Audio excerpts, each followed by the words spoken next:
side, do you see your own? Let's flow now with all those pretty little things you buy and all those frowns and sighs you create.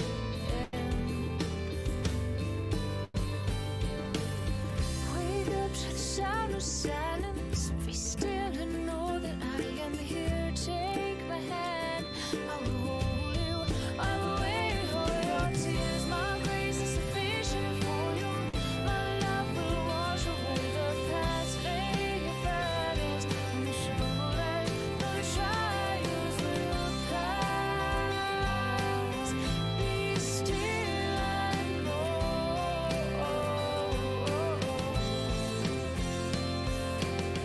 Walking down a road, all alone, turned away from home. Why do you, dear, insist on trying to do things on your own when you're crying and screaming that it's all gone away, that you've been put to shame? When will you, dear, open your eyes? Or was I have, I will be here with you, with you, with you, with you.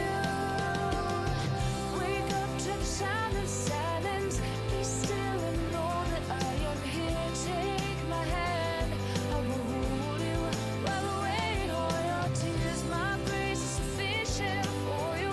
My love will wash away the past. Lay your burdens on the shoulders.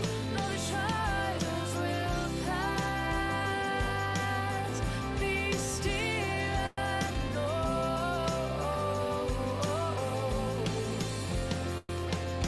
Feel not, feel that I am with you. Be not afraid. Feel not, feel that I am with you. Be not afraid.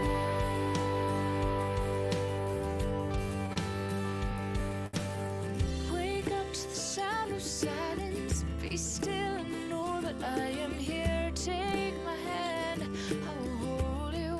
Wipe away all your tears. My grace is sufficient for you. My love will wash away the past. Lay your burdens on my shoulder. No trials will pass. Be still and know.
side do you see your own? Let's flow now with all those pretty little things you buy and all those frowns and sighs deep red.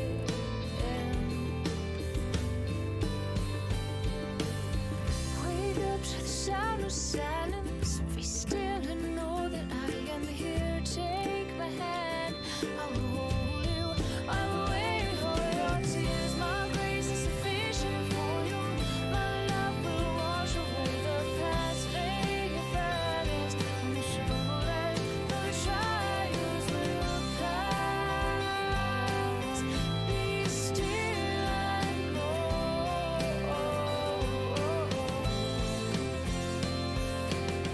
Walking down the road, all alone, turned away from home. Why do you, dear, insist on trying to do things on your own? When you're crying and screaming that it's all gone away, that you've been put to shame. When will you, dear, open your eyes? The words I have, I will be here with you, with you, with you, with you. Wake up to the sound of silence. Be still and know that I am here. Take my hand, I will hold you. Wipe away all your tears. My grace is sufficient for you. My love will wash away the past. Lay your burdens on your shoulders. Know the trials will pass. Be still and know.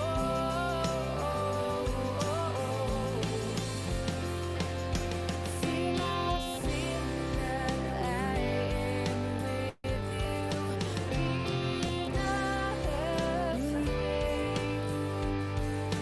Feel not, feel that I am with you.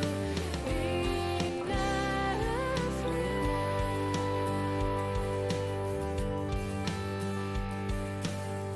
Wake up to the sound of silence. Be still and know that I am here. Take my hand, I will hold you. Wipe away all your tears. My grace is sufficient for you. My love will wash away the past. Lay your burdens on my shoulders. Know the trials will pass. Be still and know.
What do you mean? I'm speaking to you, and you just. Well, you know what is funny? It's the reason was, and I'll tell you why, is because the video was going here and it was delayed. It kept on stopping, and then it was finally catching up. Like, what the heck? What were you saying? Because I was looking at you and I saw you talking, and I was going, well, I can't see anything yet because I can't talk or anything because the video wasn't done at my end. I was just saying, hey, howdy, hey, how you doing? And I was looking at you, and it was funny. Oh God, there always seems to be something. And it's funny because when I was setting up the doing everything I needed to do by what we're going to be doing today, I played the video just to make sure it was working properly, and it was delayed, so I had to refresh the page, and it was working fine. I couldn't refresh the page now because I would have lost everybody. Well, fair enough. There is a question I've just got to ask, though, and I'm asking this for someone in the chat. Who are you? Usually there's a guy here called Brian. Wears a hat. Where is he today? Oh God, who was that? Who was It's that? a Facebook user, so I can't see the name. Say your name, please, because in order for us to see your name on Facebook, you have to accept the Melon app within your profile. I will show it. Angelina. There you go.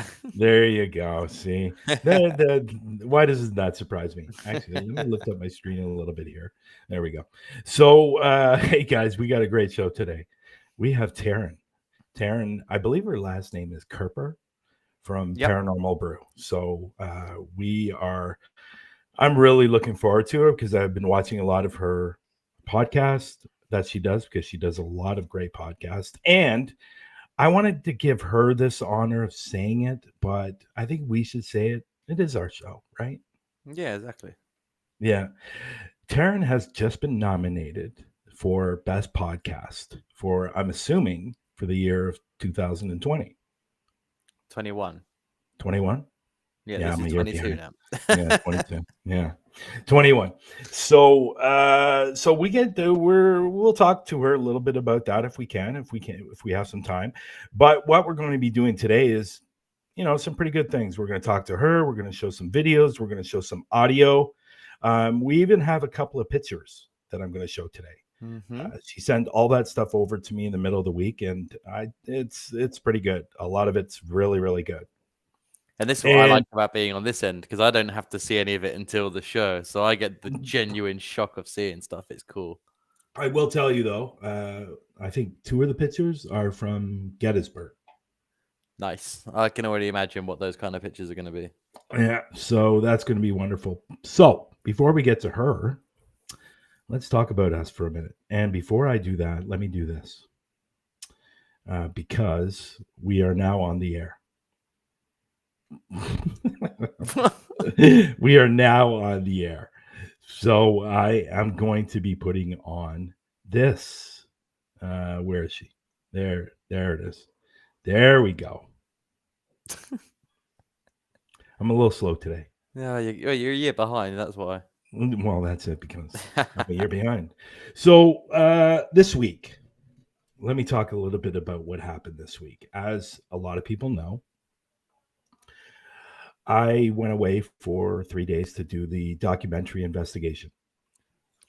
And let me tell you, I'm not going to give a lot away on what happened, but this location that we are investigating and doing the documentary and filming, and it's going to be wonderful. It's going to be a wonderful film because it's going to be turned into a film. It's going to be like a documentary film investigation kind of type of thing. So this place, what can I say about this place? It's called the Old Angel Inn. I will say that. There's a story, as you know, Lex, because we talked about it last week, I think, or the week before, of a gentleman by the name of Captain Colin Swayze that was part of the British Army here in Canada of the War of 1812. So he was going to a bar, restaurant, inn to meet with a girl that he thought was his true love. He was there to rendezvous with her. And there's more to that, actually, and I will save that for when the documentary comes out. But so he went there to meet her. The American soldiers were instructed to attack the bar or search the bar. They did. Captain Colin Swayze went downstairs to the basement and hid in a barrel and was killed by a bayonet from an American soldier. Okay, so that's the story. That's the story they've been telling for years at this place. Well, during our investigation, we found out something very, very interesting. We actually had a medium tarot card reader come in the investigation on the second day of filming.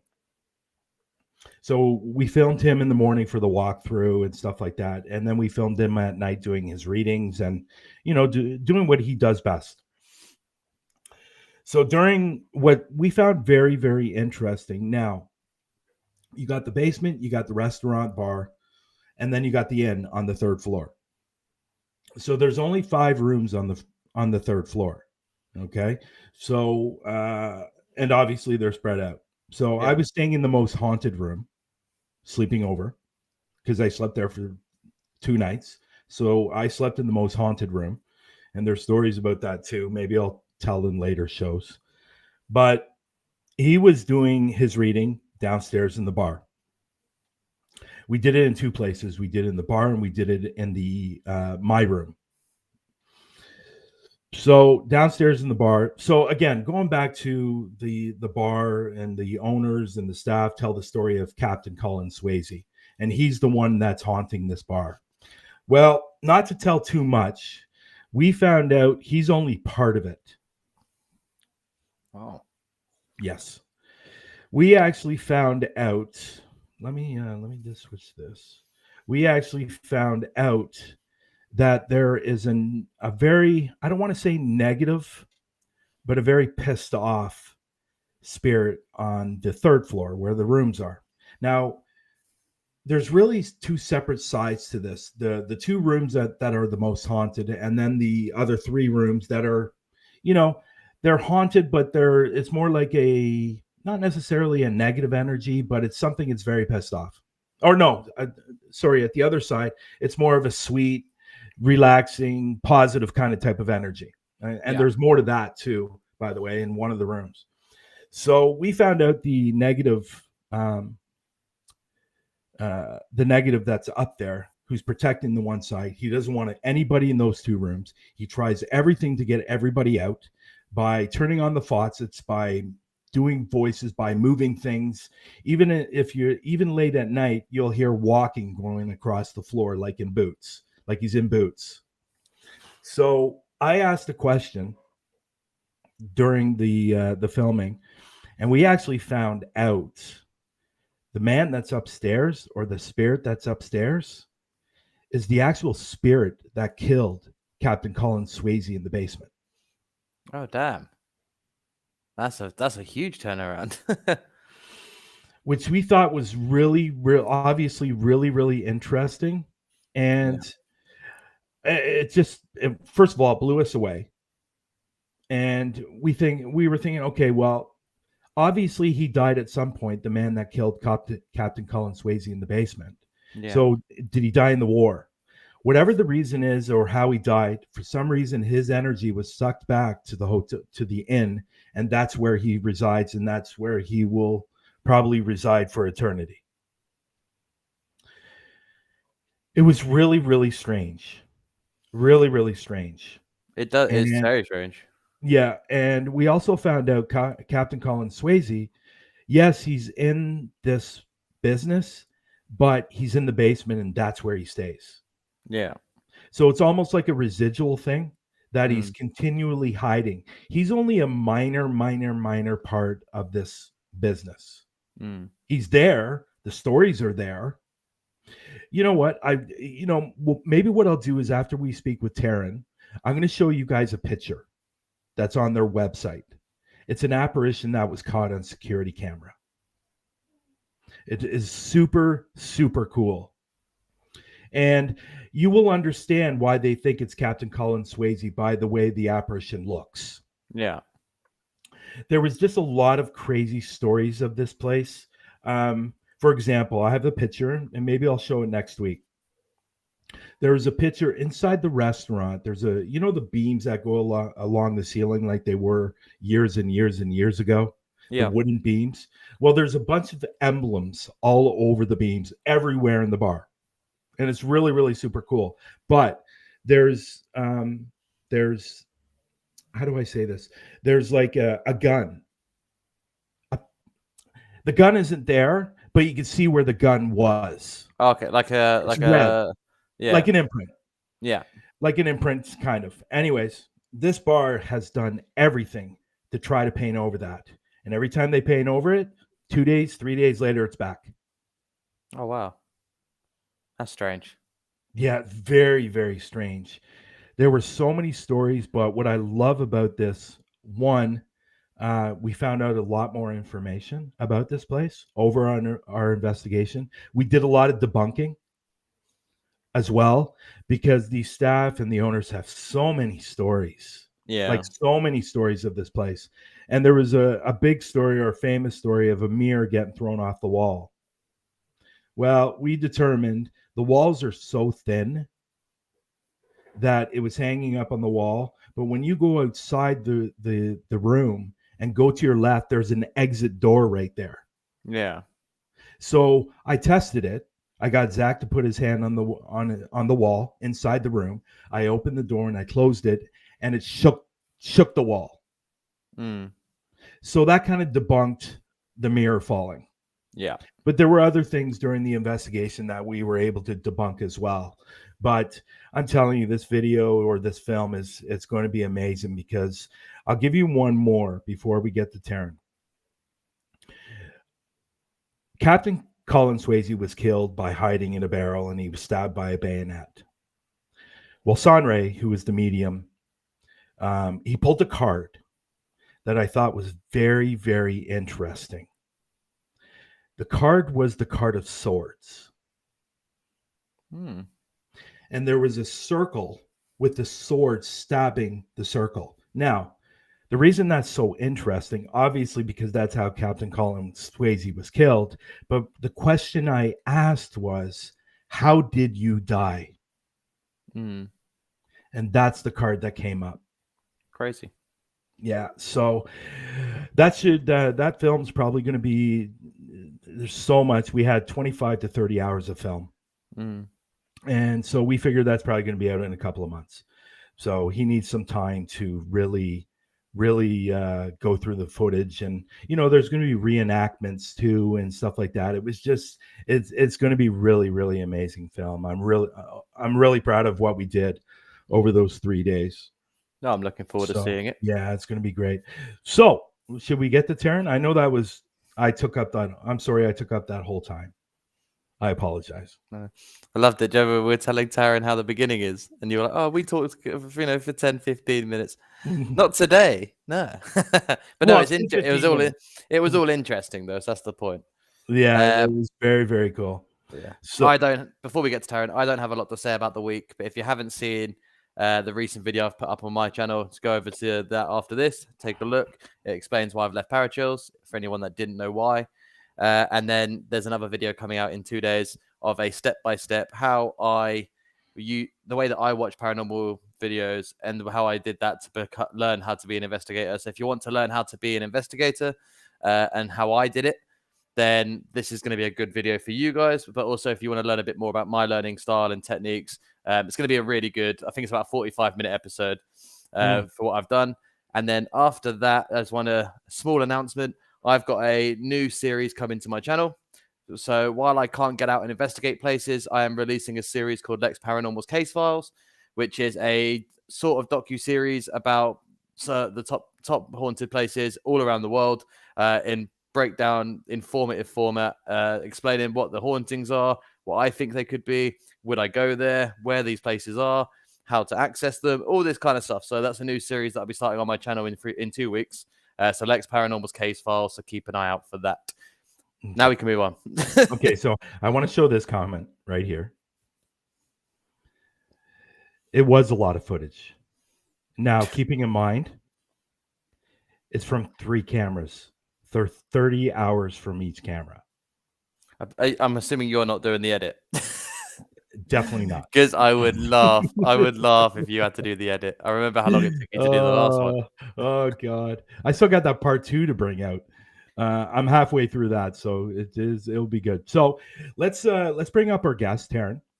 I can't even recall when I met Taryn, but we've been talking over the last several months, and she's got a fantastic podcast. I will let everybody know that if you want to find Taryn, her description or her links are in the description below, so you can just go follow her wherever she is, either showing her podcast or Instagram, YouTube, whatever. You can just go over and follow her. Just give her a quick follow. She's fabulous, and she's got a great podcast, and we're happy to have her on today. And here is Taryn. There she is. Hi. Hello, Taryn. Welcome to the show. Thank you for having me. Took a little bit longer. Yeah, we can hear you great. Took a little bit longer, but That's usually okay. we're only about 10 or 11 minutes. But I talked a lot today, so what else is new? Yeah. But again, I want to say my thanks for coming on today's show. You've been doing a lot of shows recently. You had 2 on Friday. I You're a did have busy 2 girl. on Friday. I did You're- back to back. Yeah, you're a busy girl. So it's great. But again, thank you for coming on today's show. We really appreciate it. Now, again, for the new people who are coming in the room, we will be showing some audio. We will be showing some pictures, and we will be showing some videos of Taryn's investigations. We unfortunately won't be showing any podcasts because we're not allowed to do that. No. No. Go ahead, Lex. Oh, I was just going to say, I was like, it'd be quite hard to show the podcast stuff anyway if we was allowed, because now it's competition time. We got the nominee down there. Oh, thank you. This year's winners up here. So, but no, I just wanted to say before we get into the question, I also want to say thank you for taking your time to come to this show with your busy schedule, and to say congratulations for getting your podcast nominated and doing everything you do. So you seem to be doing a good job, which is fantastic. Thank So you. looking forward to sit, or hopefully you win this nomination. It'd be quite cool if you get that. It will be cool. But I'm really looking forward. But the problem with that is what happens after she wins. Well, then she learns to lose to us next year. Yeah. No. Well, yeah. But then does she continue talking to us? Of course. That's if you don't kick me out, like you said earlier. That's awesome. Go ahead, Lex. So I'm going to kick us off with our first question today. And this one is one that, again, we say it's quite a lot, but we love this question because everyone who answers it is very unique. And that's why I think it's great. A great thing for the paranormal community, because no 2 people are the same. No 2 experiences are the same. And this question it dramatically shows that. So I just want to get to know what got you into the paranormal. Was it an experience that you had when you were younger, or a love of the films, or what got you into it? I was always interested in it, but I was afraid of it. So I never wanted anything to I never really wanted to do anything with it until probably I was about, 2000 and probably 2011, 12 is when I actually trained for 3 months and joined a local group. But what got me into it probably was slow. It was a slow thing, but my father passed away, and I started watching John Edwards and Crossing Over, that show that used to be on. Yeah. And I said, can this be true? And I went to a priest at the time, Father Michael, his name was, and I went to him and I said, can this be true? And he said, as long as, he's not saying they're he can hear them talking, or they're talking, which obviously I've learned that that's now false because I hear people, things talking from time to time. But he's like, then yeah, he's like, believe it, it's possible. So I started to do that, and then I started watching Ghost Hunters. And then from from on that there on out, like I said, I joined the group, and then I started the podcast, and here I am. So I always try to shorten that answer. Yeah. No, it's fine. Trust me, trust me, I understand, because I can go on and on and on. Mhm, So, mhm. hey, stop it. Don't agree with me. You're not supposed to agree with me. No, I think everyone should agree with that statement. So, was there an experience you had early on that kind of opened it up to it a bit more So than the sad yeah, passing of your father, obviously? But have you had like any early on experiences that kind of so furthered the validation of this? so my mom asked me to go to Gettysburg with her. Hmm. And it was the first time I went. I didn't want to go. I went grudgingly. And she wanted to go for this history stuff. My mom was into paranormal and ghosts and everything like that, and I was not, but she wanted to go. And we were she wanted to do one of those ghost tours. And I was Okay. like, "Oh, okay, you know, and we signed up for this like investigation overnight or whatever. And we were with we were is some place called the Creek Bed in Gettysburg. And I remember it was summertime, and I remember feeling all of a sudden like one side of my body was freezing cold. I thought it was so odd because it was just the one side. Yeah. And I had goosebumps and everything. And so one of the girls had come over and put like a piece of equipment front, near me. And somebody else put something. And when they got near me, it went away. Mm. But when they went away from me, it came back. And the equipment was going off and lighting and stuff.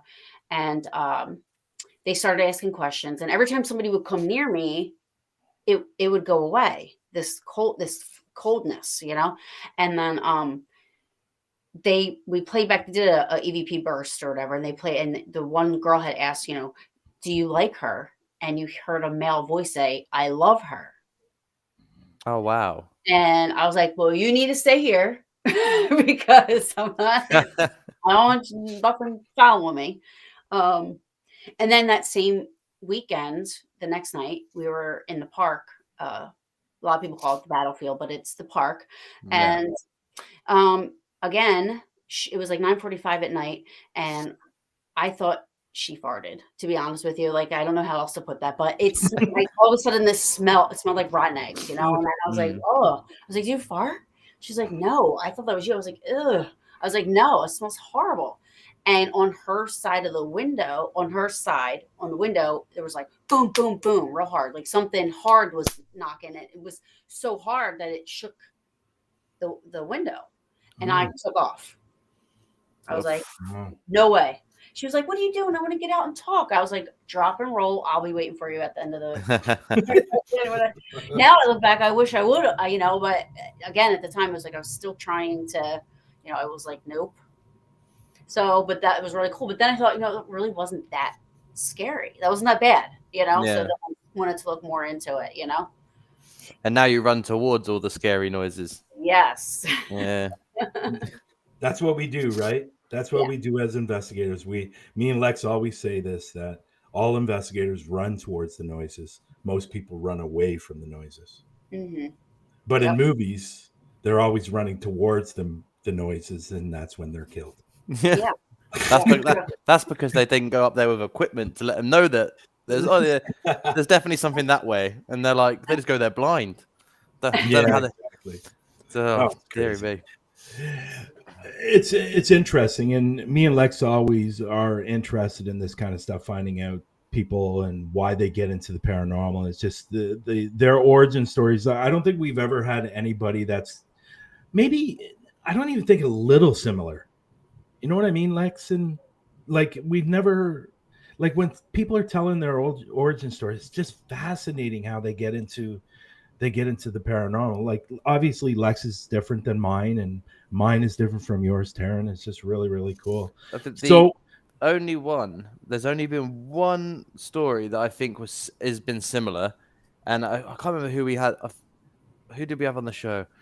We were talking to someone, I think it was 2 weeks ago. I think it was 2 weeks ago we did it. And they said that they opened the cupboard door and there was like red eyes inside the cupboard. And they turned the light on and the cupboard was that empty. Get Haunted? Was that Get Haunted? I think it was, yeah. Yeah. And then he told us that story. And then I said, well, that's quite similar because my origin story has red eyes in it. And but that is the closest I've ever got to having two similar stories. Which is this is why I asked this question, because I go back and I write all these answers down, and because I think one of my ideas is one day I want to write a book about the origins of paranormal investigators and dive into it more. And this is why I like this question, because it's helping research that idea. But it's just cool. I'm fascinated by it. So, Taryn, let me ask you this. What has been your latest investigation or an investigation coming up? What was the last one I did? It's been a while since I've done an investigation. When I say a while, I feel like I want to say the last one is probably, goodness, because I moved and everything. Like I had like a lot of stuff going on. So I think the last one I did was at Selma Mansion. And that was one of the videos I sent you with the whistle. Oh, okay, great. Okay. And that was just awesome. And I noticed that, this past like 6-7 months, even, I've just been, my senses have been heightened a little bit. I was, even with that Selma Mansion, I mean, I was like, I'm clairaudient, I guess, but not a lot, like not all the time. And I was hearing everything at Selma Mansion that night. Like everything was just like, it was the activity there was insane. It was crazy. It was awesome. Cool. So yeah, so that was probably my last one. And the one coming up is February 19th. I was invited by April Bisset, and there's going to be, I think, 11 of us going, but I might say this wrong, so I'm sorry. But Kreischer Mansion in Staten Island, New York. Oh, cool. Yeah, cool. That's going to be, that's coming up. Yeah. And the great thing is you'll be with April, and she'll be able to tell you exactly what's going on in that place. I don't know if you're familiar with April Lex, but she is a psychic medium. She's amazing. Oh, okay, yeah. She's from New Jersey. Mm-hmm. Oh, cool. Yeah. She is now. Her show is called New Jersey Psychic Medium of New Jersey or something like that. Psychic Housewife. Psychic Housewife. Okay, yeah. That's right. Yeah, That's right. Yeah. Cool. Yeah, she's great. I've watched a couple of her shows on Facebook, and you know what? One thing, yes, she's a psychic medium, but one thing I noticed about her, I probably could guarantee this, that if you go on an investigation with her, you are going to have a laugh. Oh, for sure. She's great. She is like one of my best friends. She's amazing. I love her, so she's so awesome. And me and her have actually, we joke about it all the time. She always says that she was stalking me, and it took me forever to, she was in love with me, and I wouldn't accept her friend request. I was like, that's not true. I was like, I was doing the same thing to her. I was like, no, I was stalking you. So it was meant to be. It was definitely meant to be. For sure. You want to ask one more question, Lex, before we show these audios and videos and pictures? Do you want to ask her one more question? Yeah. Okay. Yeah, let's fire off with the talk show question. So you said it's been a while since you've been out on an investigation there, Taryn. So what was it that gave you the idea to do your podcast? Well, I joined a group. I wound up, I think I was there for about 3 years, and wound up, being the co-director of that group. But the drama was just, I just didn't like the politics inside the group, and then I tried to be a part of a couple other groups, and it was the same thing, and I didn't want it to ruin my passion with all the stuff, that all the drama inside the group. So me and another person that was there decided that we were just going to go off and independently do stuff, right? And then we were talking one night, and I just said, we have like the best conversations when we're just talking about paranormal stuff. We go on for hours about it, and we're like, why don't we just start, recording our conversations, and it kind of like went from there, and at first it was just like through the air, through Mixler and stuff like that. But then I decided I wanted to do Facebook Live videos. And in the beginning, they were bad. I look back now and I'm like, how, oh my goodness, you know, and just as time goes on, you get, like you said, a little bit more and more professional about things and, you know, so, Yeah. but yeah, I love it. Yeah. And that's, unfortunately, we can't really relate with that because we were great right from the beginning. Sure. Well, I think I think how we did the show was great. I think we were just crap with technology at the time. It looked like my camera was a potato. Brian's head was too bright. Okay. Why do you always have to do that? Because you chose not to wear a hat today. You asked for this. This was a conscious decision on your end. But no, I think the problem with I think the fun thing about podcasts is seeing the beginning of them and seeing how. Let's look at what other podcasts do. I don't even know that many anymore, to be honest. V-Life Paranormal has one, and she probably started the same way and had a bit of a weird issue with it to start with. I got comfortable with doing it. I think after about 15 episodes, where I decided I found my groove in the actual show. But I think it's no different than doing a first video on YouTube, for example. I think it's just a very different format to conveying as you're used to, and you always worry how you come across on camera, especially in this kind of format when you're doing a talk show, because there's talk shows on TV. You look at those, and then you look at the really, really big podcasts, and everything is so professional, and you've got to get past that. Don't try and be like them mentality, isn't it? It's just do what you're happy about doing, and hopefully you'll just get better at it. That's what I've been doing anyway. Yeah, I mean, another reason we wanted to do it too was because, I mean, aside from Ghost Hunters, that's when all the other shows started coming out, you know, and they were all negative. Everything always, you know, ended up being negative. You know, I'm just going to say, like Ghost Adventures, you know, everything was demonic, everything was this, you know, and so a lot of private cases were coming to us, and it was like, everybody was, the families were scared to death in their houses because they were seeing the stuff on shows thinking everything was bad that was in their house, like, you know. And so I wanted to be able to get education and knowledge and stuff like that out there, you know.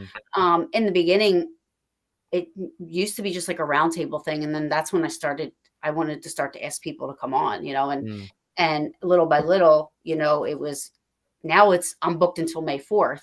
At that time, it was like I was waiting a couple of weeks for somebody to come on, you know what I mean? Like trying to get somebody to come on. And so no.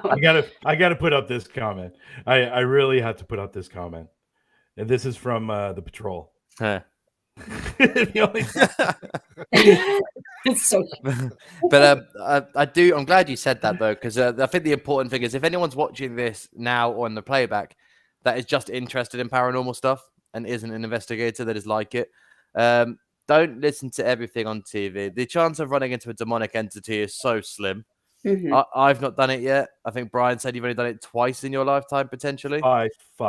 Five times in your lifetime. Yeah. Not every week. It's the same issue with the TV shows as what we see happening with YouTubers now as well, where everything is demonic or negative, and maybe it's a nice old lady and you're just in her house. Right. She doesn't want you there. It doesn't mean Satan's come up, and it's just my favorite thing. I've said this to Brian a few times, but my favorite thing to do is take all these TV people that always, like, take Zach Baggins, for example, and then take some of these big YouTubers who do all the fake stuff and put them in a room with an actual demonic entity and watch them cry because they don't know how to handle it. They don't know what to do with themselves. And I think it is I would say more for YouTube than TV, but it is a dangerous narrative to put out about this field. Especially for people who do believe in it, and they get really worried about, like, my mum worries about this stuff. I mean, she's terrified about me doing this stuff, because she's like, what if you go out there and you get attacked by demons? And I was like, well, it'll probably happen once, maybe twice in the next 15 years. As of now, I've dealt with something growling at me. We did catch a really horrible looking face in the background of a picture we took, but again, just a weird image. We didn't say it was demonic. And I was like, we've had kids talk to us. I've been grabbed by children. I've had an angry man touch me, but nothing's been demonic. No. I've never come, knock on wood. Exact same thing this past week, like with the inn that I was at. The guy that was upstairs, he was not demonic. He was just really pissed off. Yeah. And like he was moving things, like he was opening doors, he was turning on faucets, he was trying to do everything to get people out of that room. But there's nothing demonic about him. He might be a really, really pissed off spirit. I understand why, because he's stuck there. Yeah. He can't go anywhere. And Or all these people are coming in and trying to do things and trying to get them to come forward. I completely understand why they do what they do. There's a comment in here as well by a Morawitch who's just said, and maybe they don't know they're dead yet. And that's a possibility. I've seen, there's a theory of apparitions which shows that they're stuck in what I call a death loop. And it's the last action of their lives, and they just keep doing. That's why you always see the same woman walking down the same corridor and disappearing at the same spot. Is they're reliving a fragment of life, and they're just stuck in a loop, and that kind of thing. So, I mean, but the best way to put it is, imagine you're sat at home, you're watching your TV, you're happy as Larry, and a bunch of dickhead kids come in your house and start doing stuff. Right. You're not going to be polite to get them out of your house. You're going to start throwing stuff around. So well, I would anyway. I'd be throwing coffee cups and everything at these people. But it's the same thing. Like the difference between us living and dying is the only difference. We're alive, they're dead. But the mannerisms are potentially always the same. Right. Me and Brian spoke about emotional things like conspiracy. I'd love to get your take on this quickly, actually. If spirits can remember us, and if you go back to a location enough times that they start to either they get ridiculously angry at you for keep coming back, or you get the ones that are really happy to see you. And I think Brian had a good example of this where I think they said his name twice in the space of 10 seconds, which is great. But also there's a place that he goes to that's active from the get-go. And I was like, well, maybe that's just because they're happy you're here. They love communicating with you specifically. And so they're acting just like the living humans. They're just on the other side of the plane. Yeah. There's one inn that I go to in Gettysburg all the time, as I love it. I go there for New Year's, and because it's right on the square and they have a big, huge celebration, but it's called the Inn at Lincoln Square. And the first time I went there, I remember I was like laying down to take a nap and during the day, and they have wooden floors, and it sounded like bare feet ran across the wooden floor. Oh, yeah. And I sat up and I was like, get all my equipment out. I was like, get everything out right now. I was like, we're doing, I was like, I want to see what's going on here. The person I was with was not into the paranormal and was like, you're crazy. We have to sleep here. I'm like, you'll get over it. Let's just do this, like you get it, but as I continue to go there, because I love staying there, the activity actually did get greater every time I would go. One of the EVPs I sent you is from the Inn at Lincoln Square, and it sounds like there's a third person in the room with us. It sounds like a woman is in the room with us, and there's just two of us there, me and a guy. And that's a great segue, because we are going to get to that right now. Excellent segue. So I think what we'll start with is the Facebook one. So again, people, if you want to go in the links below, or I keep on saying links, in the description below, you can click on her links and go follow her wherever she is on social media, and her streaming platforms for her podcast as well. So let's bring up this one. This is the Facebook one. Let me just give me a minute, guys. Where am I here? There we go. Okay. So I kind of set it up in the area where it happened. Let me just go back. Let me just go back from the beginning. Can you guys see? You guys see this? Yeah, I can see it. Okay. So I'm going to play it. Let me know if it's playing, okay? Or I know it's playing, but if you can hear it, make sure the audio's going. Dude, that's freaky, man. You were right there because I was like... If somebody's watching, can you let me know if you can hear me? Because earlier nobody could hear us, and we had stuff happening, and nobody could hear it. I just turned my recorder off, too. Oh, get out of here. Yep. Who's that? Oh, you guys are having fun. Who was that? What? Was that Let me you? play that again. What? That just whistled me? Because earlier nobody could hear us, and we had stuff happening, and nobody could hear it. I just turned my recorder off, too. Oh, get out of here. Yep. Who's that? Oh, you guys are having fun. Who was that? Now, did you hear that, Lex? What do you mean? Yeah. Yes, Yeah. I heard it. That was behind me. That came from behind me. It's not just the whistle. You can hear the intake of breath after it's done it. So it's Yeah. and you hear the intake. That's a really good one. I mean, there's a lot of people in the video, which is what I know people would be skeptical about. That would be my only concern with it. But other than that, like as a thing captured, and you heard it, you say in the video that you heard the whistle. Now that's a crazy thing. That's crystal clear. Yeah, and the thing is there was everybody that was on that investigation was actually in that room, that small room, and you hear somebody say, "What was that?" before I said, "What was that?" So only 2 of us heard it. Okay. As you listen to the video, because you hear me say right away, like, "What was that? Who was that?" Somebody says that they do exhale or something like that, but I was like, no. I was like, it was a whistle, and nobody else heard it except for one other person. And everybody said they did not whistle. I always do that whenever I hear something. Whether it's it could be somebody else, but every time I hear something, I always have to make sure. Yeah, especially with something like a whistle, because you can get things like when people are just mulling about in the background from the team, they could be whistling. So it's good to check. Yeah. Yeah, definitely. So why don't you explain a little bit about this before I play this? So I hear myself. Yeah, Brian is echoing. Is it? Yeah, could just share your screen. Shouldn't be echoing. Okay, so let me do this. Okay, let me do this again. It shouldn't be echoing. That's weird. Of course, it doesn't really surprise me, to be honest. So let me do this. Okay, let me do this. Sorry, guys. My apologies. Sorry. Where is I guess I could talk about it, right? So there it goes. Here we go. How's that? Yeah, I think that's better. So I moved it. We were looking for houses, and when you're looking for a house, you kind of forget what what I mean. Like you start to blend together. So when we were looking for houses, I kind of started to video the walkthroughs, so that I could remember the houses. So I really wasn't even investigating, but this was an old Victorian house.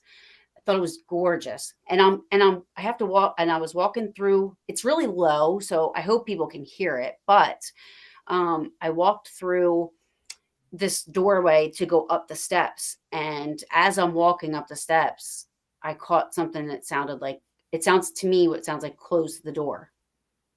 Okay, let's play it.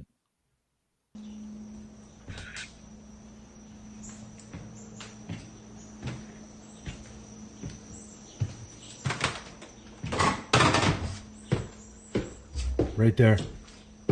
It's really hard to hear. Yeah, I heard it. And it's funny because there's more whispering when you get to the top of the stairs. Yeah. But I definitely closed the door. Right there. That's it right there. And there's more whispering right there. And that was more whispering right there when you got near close to the top of the stairs. Yeah. Which was quite cool. Let me just get rid of this so we can see you. Okay. And there we go. Okay, good. So, but it was interesting because when you're in the middle of the stairs, you can hear, close the door. Mm-hmm. And then when you get to the top of the stairs, you hear, you hear some kind of whispering. So, go ahead. No, go ahead. Go ahead. It's your video. Go ahead. Well, and I didn't hear that, and those are the times I wish I did hear, hear that stuff, because I'd be like, oh, okay, my bad. And I would have went back down the steps and closed the door, so tried to. But could that have been a dangerous thing to do, though? True. If something's mad at you for being in its house and you're going up into a room and they're like, close the door. Mm-hmm. And you go upstairs knowing, and they now know that you can't get back out. So the catch-22 in what to do in that situation. Mm-hmm. Definitely. Yeah. So let's move on to the next one. What I'm going to do... let's see here. While you're doing that quickly, I just want to say someone in the chat said that the whistle sounded very similar to an owl making a noise as well. The only thing I'd say to that, unless the owl was inside where you guys were, I doubt it, because it was too loud to have been outside. Yeah, I would definitely agree. I would definitely agree on that one. Okay, so let me open this. So what would you like to play? You know what? Let's do the picture. Okay. And that is with Brian Cano. How do you pronounce his last name anyways? Brian Canos? Yeah, Brian Cano. Yeah. He's the guy that's on Paranormal Caught on Camera, for people that don't know who he is. So let's open this.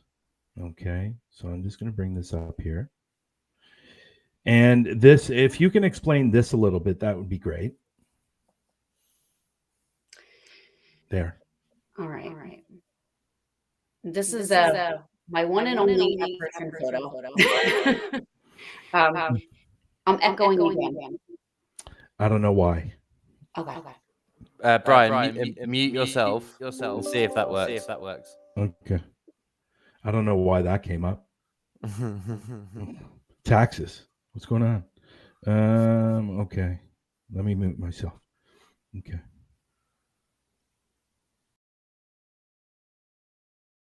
Did that work? Nope.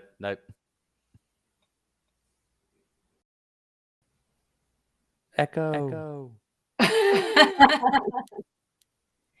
Doesn't surprise me. There's always different every time I'm involved.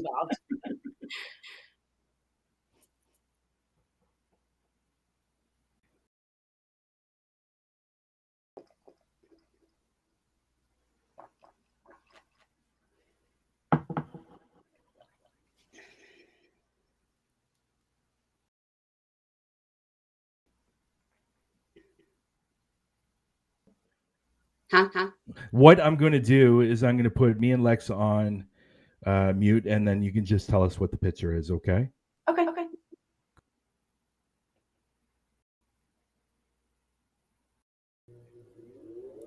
All right. So I am still here. I'm going to try and say it without being distracted. In 2010, I was in Gettysburg, and I was taking scenery photos. And I was with somebody that we were there for a week, and she didn't believe in ghosts or paranormal. And it was taken with a digital camera, and I went back, put it, the disc into the laptop, and I'm going through all my pictures. And she goes, "What's that? There was nobody on the railroad tracks when you were taking pictures." And I went and I saw it, and I took the photo, and I submitted it to a couple of people in Gettysburg. Mark Nesbitt being one. And there used to be an old museum there. It's called the International Museum of Spirit Investigations. So I sent it to them, and I sent it to Mark Nesbitt. They both eventually got back to me, and they deemed it a 99 sure of an apparition photo. So I submitted. Brian Cano started this history of the paranormal, like a mobile exhibit. Okay. And it travels all over he said, he's trying to get it to go to all 50 states. So he asked before he started it, he asked for people to submit photos to him. And I submitted that one. And then the other one you were showing, the mist photo, I submitted those to him, and he's using them in his mobile exhibit.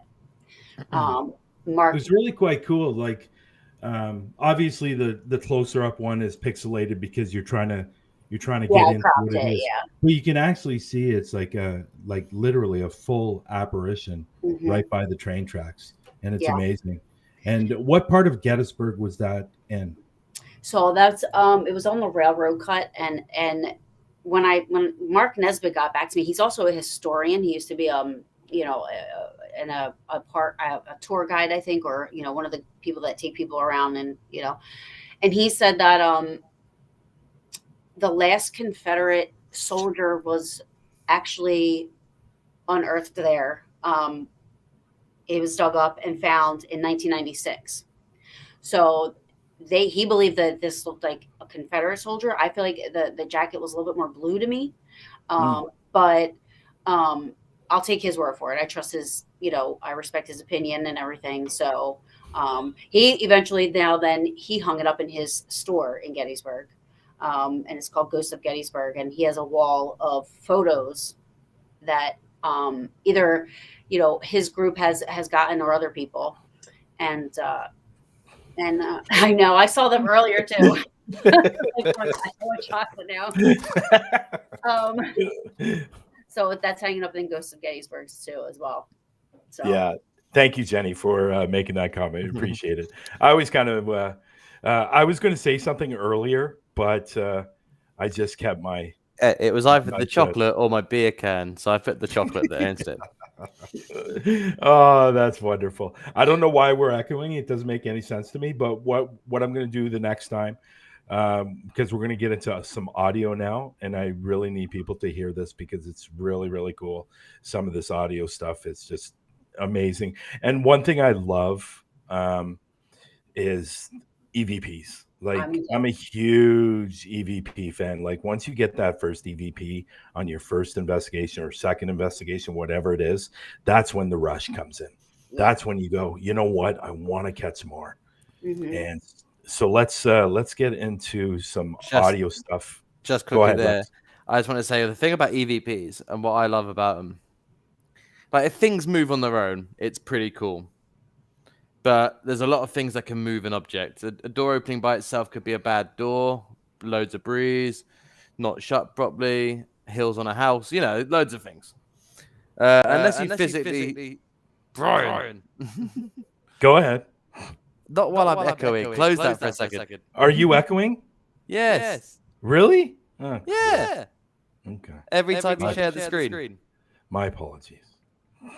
I hit it. It's not going away. No. Okay, let's just no, I closed it. I don't know why it's not going away. Sorry guys. My apologies. I don't know why it's not going away. It's weird. I closed it. Okay, let me do this. Can you hear it? Can you hear yourself? Yeah. I can Shouldn't be echoing now. Can you hear? Is it echoing still? Yep. What the hell? Okay. Go ahead. There we go.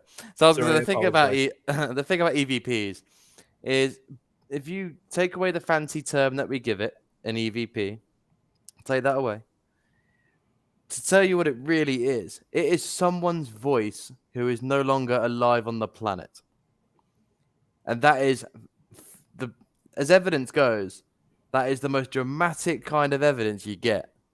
Because it's actually someone's voice. Someone who died 300 years ago, you can hear what they sound like through an EVP. And I think that's what makes them fascinating, because it's an actual piece of them.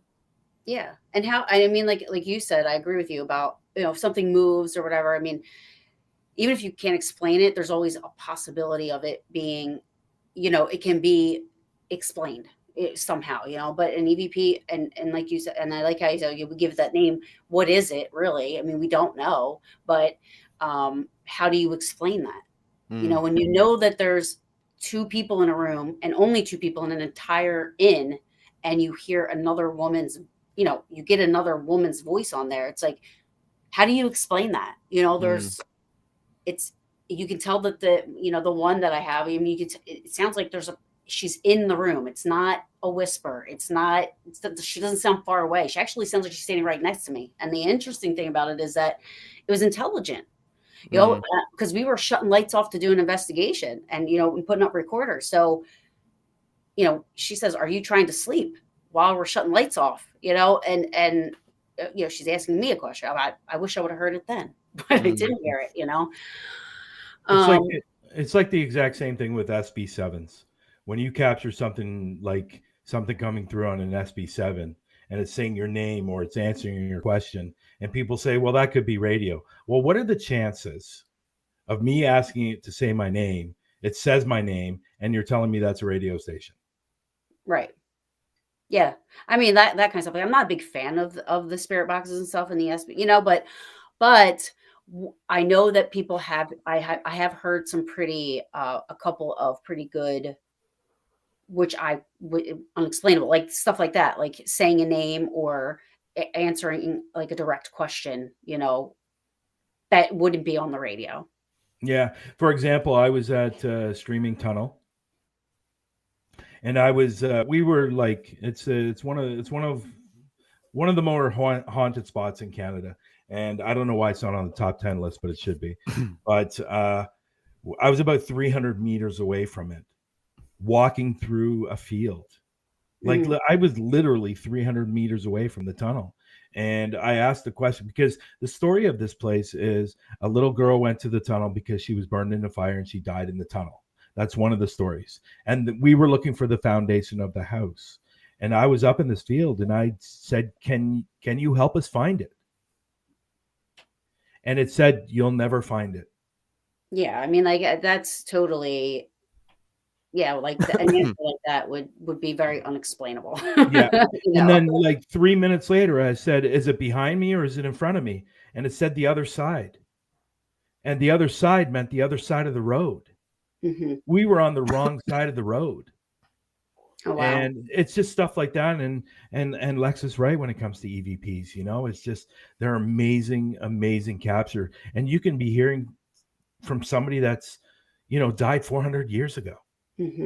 And that's the great thing. That's it's amazing. So let me try this. So what I'm going to do is So we don't talk now until the audio is done. Yeah. So Tara, are you getting echo?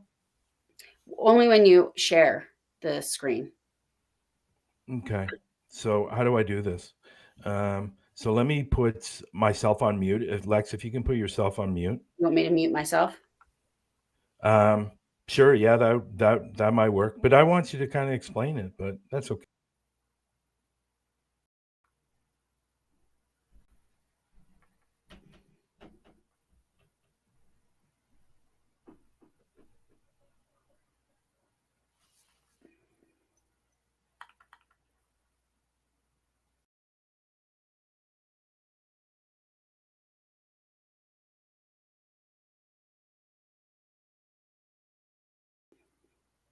Now for our second EVP, it's Taryn, Kim, Eric.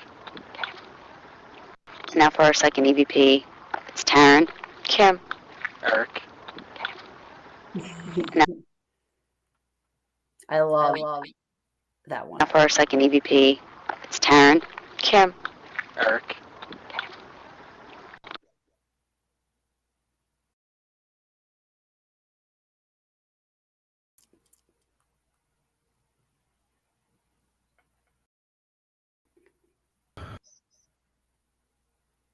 Like serious. You know what? Like I was trying to figure out what the name was, what it's saying in the name. And it almost sounds like it's repeating the second person's name. I think it's now that's Echo. Oh, sorry. It almost sounds like it could have been. I don't know. It's just weird. It sounded like it was saying Kim. You think it says Kim? Yeah, I've We always heard Eric. You heard Eric? So did the chat. Okay. Oh, really? Yeah, no, I've always heard Beth.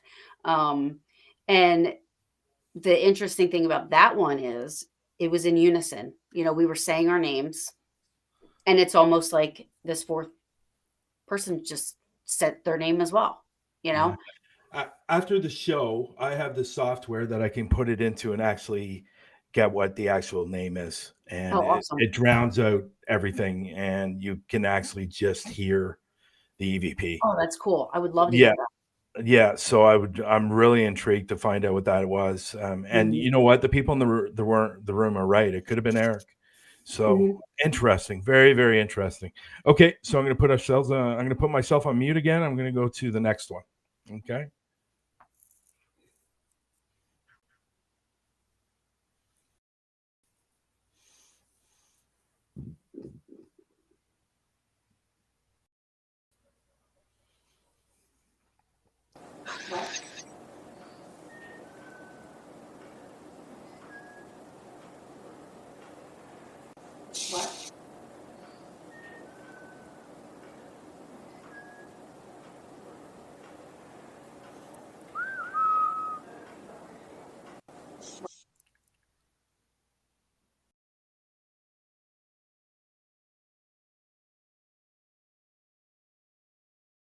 Yeah, that's it's interesting because that's something that I get a lot. I get whistles a lot, and I don't know why. And when I say a lot, I mean it's definitely one of the more. And it's not. I have probably about 4 or 5 recorders that I put up. So it's not always on the same recorder where I get that whistle. Where I get whistles, but it. I don't know why that is, but I seem to. That was in Cape May, New Jersey, at a bed and breakfast.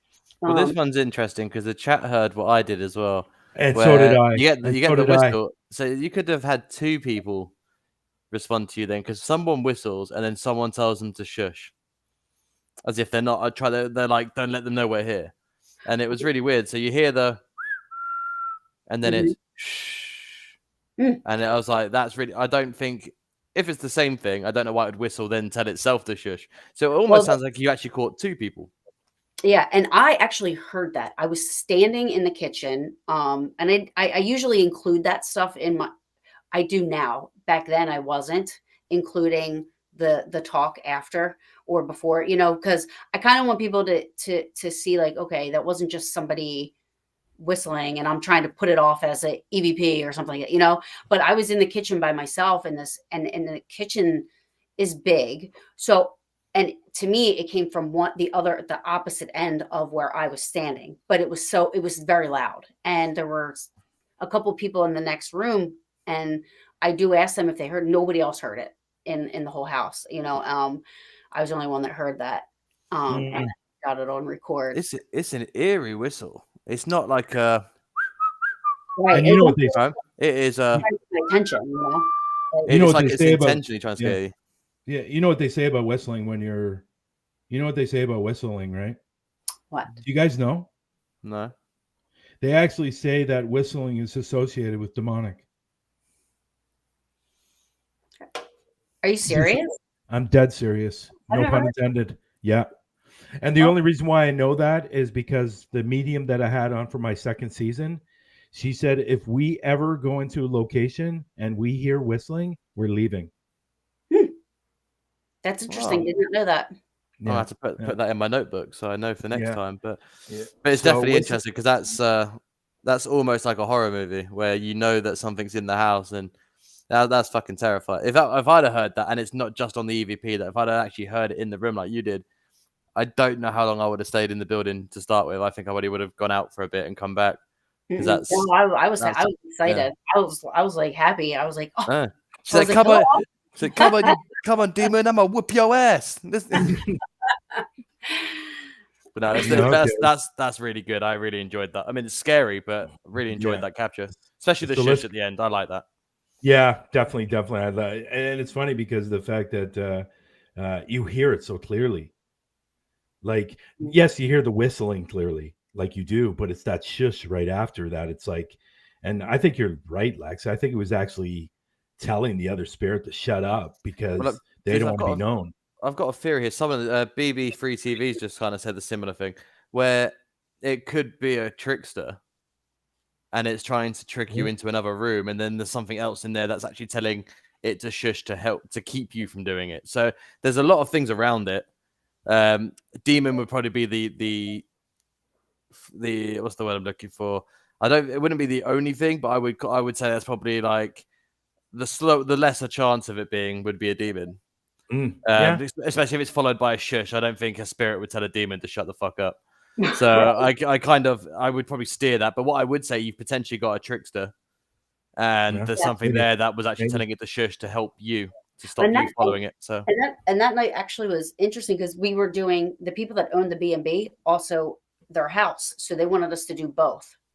So they went away and we had our teams, we split them up, and one team was at the house, the other one was at the B&B, and then we would switch.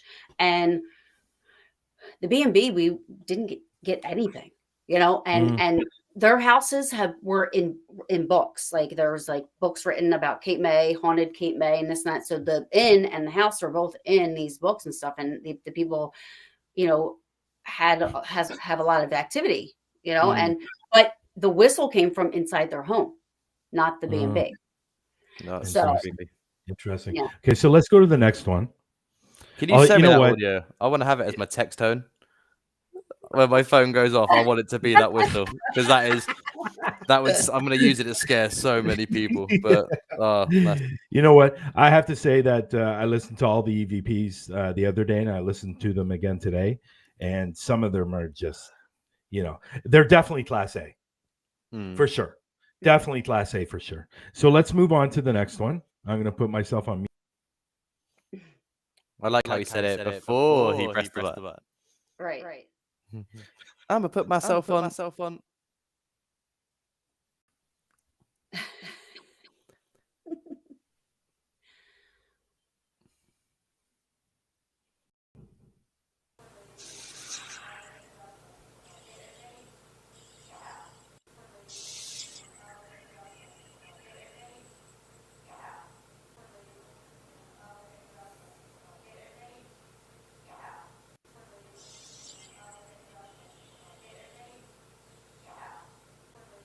Am I listening for the get out? Cool. I was listening because there's obviously some background chatter. So Yeah, that was that Get Out. That was a little bit creepy. It is, but for me, I don't necessarily think Get Out is a bad thing. A lot of people do, but I don't. I feel like, spirit has to exert so much energy, to even do anything or communicate or whatever, or that's the theory behind it, and we can only be hearing a part of the sentence, like get out the deck of cards or get out, something, so you don't necessarily know, and where we were at. So that was an event that we did to raise money for this historical building in Mount Holly, New Jersey. And we had 20 people there that paid for the event and stuff. And that night I got 45 EVPs that night. It was because normally when you have something like that, generally spirits tend not to be that active, either. You tend to not really expect to have much going on. But 45 EVPs that night. I couldn't, and intelligent, all intelligent. Crazy. Except for that Get Out might have been that could be, just residual or whatever. But I don't think it was necessarily the Get Out that I'm referring to. I think it's more of it the way it sounded. It was demanding you to get out.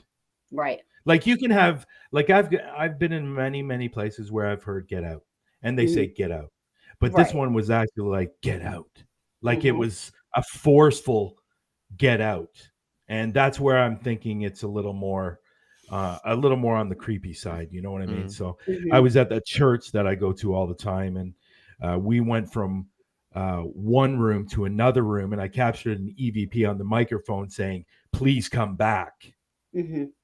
Okay, so it was asking us to come back, but it was saying it like this: "Please come back." So, like that's asking us to come back to the room because he wants us in the room. And that's what Lex was referring to earlier, that, if you go there so many times, do the spirits get to know who you are? And this one apparently does, because it was asking me to come back. So, and it was really, really super cool. Okay, so let's go to the next one.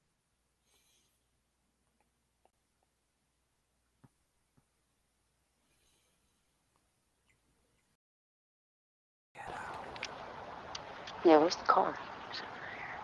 That's where it came from. Where's the car at? Something just buzzed in my ear. Yeah, where's the car? It's over here. That's where it came from. Yeah, where's the car? It's over here. That's where it came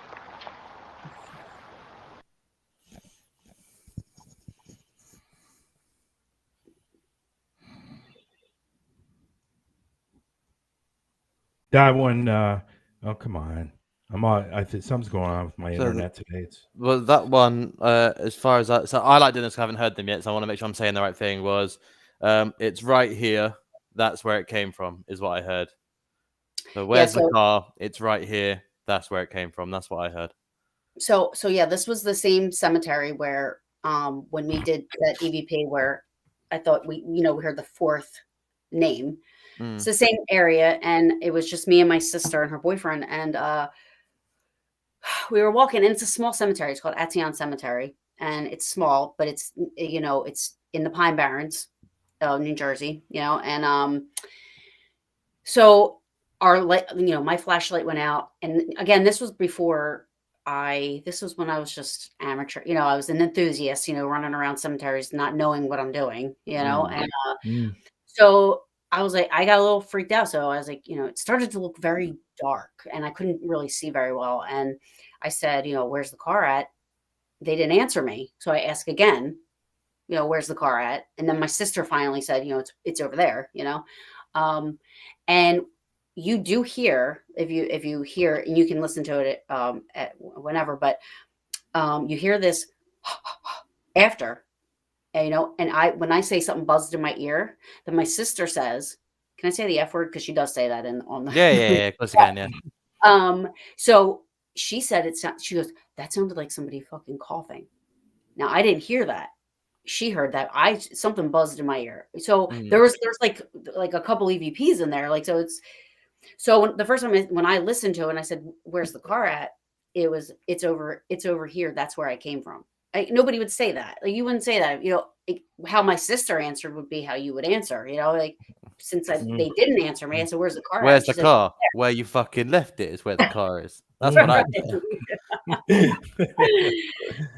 Oh, geez. Okay, let's go. I think we'll do one more. We'll do one more, and because we're going way over time here, you got to do Are you trying to sleep? Okay, that's my favorite. Oh, so this is the one we said you were turning out the lights. Mm-hmm.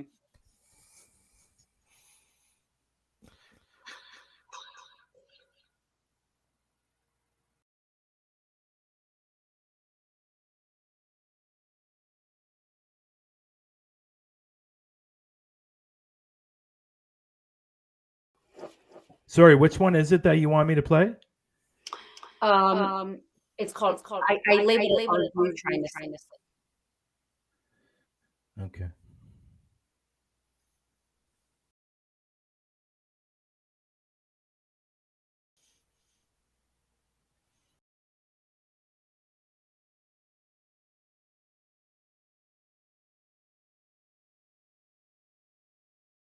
I don't have that one here. No. Hold on. It's okay. We'll play another one. Okay.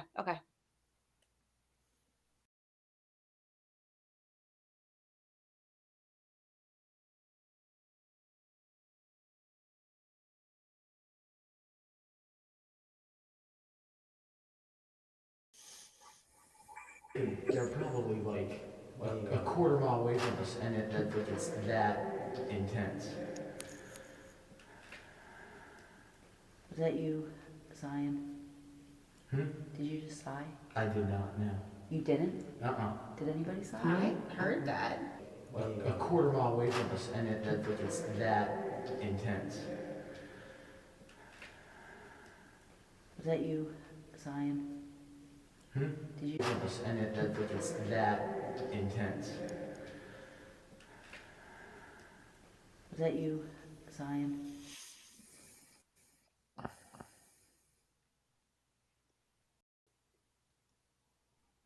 That was it. That the.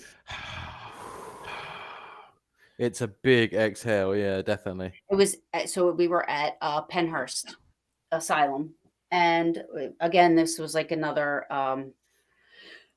event that Penhurst was having. I help out Penhurst, Selma Mansion, Fort Mifflin, and they have when they have public events and stuff, and they need help with whatever. So this was Penhurst. I had a group in the Rockwell Tunnel, and which is one of my favorite places to go. And they have these little ledges you can sit on. And my group, there was probably like 6 of us, and there was a couple people on this side and a couple people on this, and it was in the center of us. Well, that's what I heard.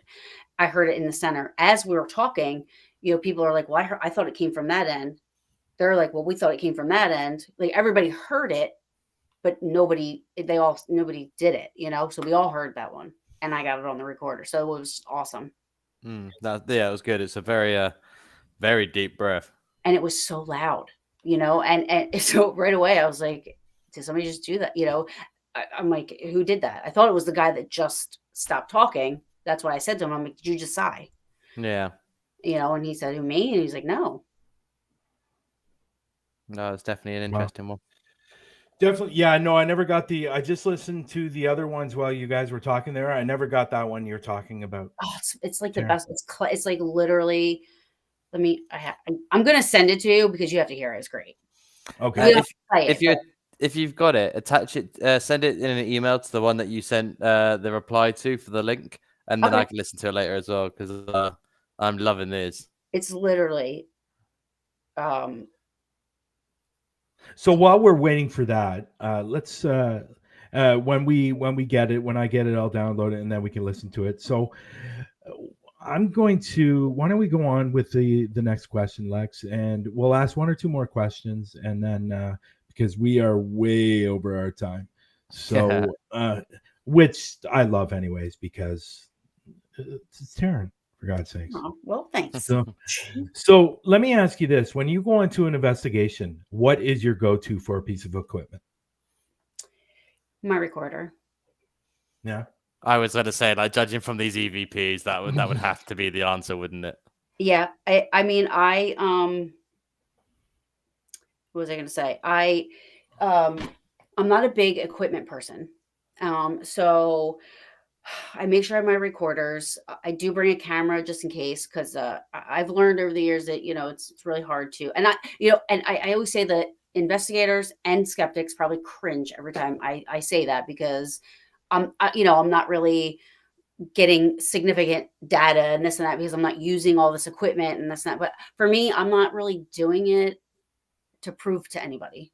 I do it because I already believe in it, and I love it. Now, with that being said, when I do an investigation, I'm going in there not looking for spirit. I'm going in there looking for reasons why things could be happening, and if it's a known haunted location, I'm not necessarily, I'm trying to see what could be naturally causing stuff to happen, and I just use and I know I'm not using equipment, but I just kind of use myself to try to figure it. I think that's really good. I mean, there is such thing as over-equipping, and I don't think people understand the importance of not over-equipping for investigations. Like, yes, it's nice to see you use different ones. Like, in an ideal world, I would like to have a lot of equipment, and then different investigations, I'll take different bits and then just mix it up a bit and vary my experiments. But I think that there's videos I've seen where they do thermal imaging, then they put the grid on the wall, then they've got motion cameras, then they got this, and it's great for evidence capture. But then when you put it all into a video that's 25 minutes long or an hour long, and it's just test after test after test, and it just seems to me like eventually whoever you're trying to show it to is going to lose interest in it, because it's too much in one go, or people just don't understand what it is you're trying to use. Or the other big one, which I think me and Brian have said before that we kind of agree with, that these spirits are aware of what we're doing. And sometimes they just, when they see 8 cameras knocking around, they're just not going to do anything. Right. Because they know. So we've had this before. So I'm quite simplistic in mine. I'm actually trying to reduce my technology back down. So I still use a spirit box. I still use EMF detectors and stuff. I'm still going to be using, when I get an SB7, I will be using that. But what I've also got, I've taken the wings off a golden snitch from Harry Potter. And if you look at the ball that it's on, it's made of different ridges. So you can't roll it like a normal ball because it just turns and stops. So I use that one in tests now, and I get things to try and move the ball because it can't roll. Right. So if it ends up somewhere else, and yes, I'll leave a little camera somewhere so I can see the trajectory or whatever, but I won't make a big setup, and I won't be stood around it saying, make the ball move and all this stuff. I'll just leave it there. And if it does get caught, I'll put it on. But I'm trying to reduce it. Like bells are a good one. The cat balls that I've seen recently are quite good. like simplistic stuff. And I think the thing with the other big thing with technology, how much of it can you manipulate, and how much time do you want to devote to defending your evidence as you do collecting it. Now, we spend hours in doing one investigation. Do you want to spend another 3 hours the next day defending what you're using? So that's just about being careful about what you take with you. I think is like I think that's why simple's better. It's hard to you can sort of you can't really debunk an SB7, but you can at the same time. It could be radio. There's always that could be, but what you can't debunk is a ball that can't rolling down the corridor.